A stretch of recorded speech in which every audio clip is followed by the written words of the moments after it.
En quoi consiste l'initiative pour un revenu de base inconditionnel? En Suisse, chacun doit en principe subvenir soi-même à ses besoins. Lorsqu'une personne n'a pas assez d'argent pour vivre, l'État intervient. Si une personne perd son emploi, elle reçoit de l'argent, par exemple de l'assurance chômage.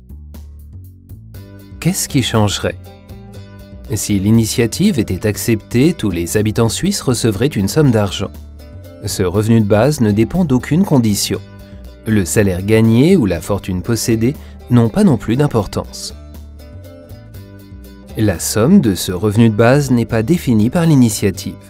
Les auteurs de l'initiative proposent un revenu de 2 500 francs par mois pour les adultes et de 625 francs pour les enfants et adolescents.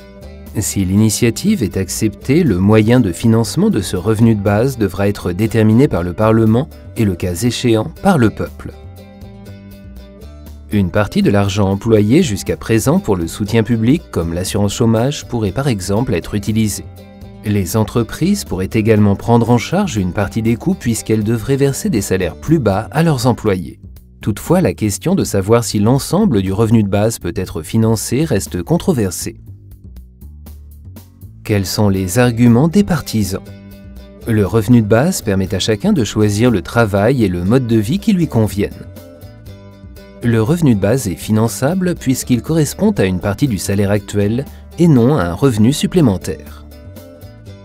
Le revenu de base semble irréel. Toutefois, d'autres idées qui paraissaient d'abord impossibles sont aujourd'hui tout à fait normales, comme l'AVS. Quels sont les arguments des opposants? Pour les personnes gagnant un salaire inférieur ou égal au revenu de base, travailler n'aura plus aucun intérêt. Il en résulterait une perte de main-d'œuvre sur le marché du travail. L'introduction d'un revenu de base conduirait à un manque d'argent dans d'autres secteurs importants comme la formation, l'agriculture ou les transports. Il n'existe aujourd'hui aucune expérience à propos du revenu de base. Son introduction présente donc un risque élevé. Si tu souhaites que l'initiative pour un revenu de base inconditionnel soit acceptée, vote oui. Si tu souhaites que l'initiative soit refusée, vote non.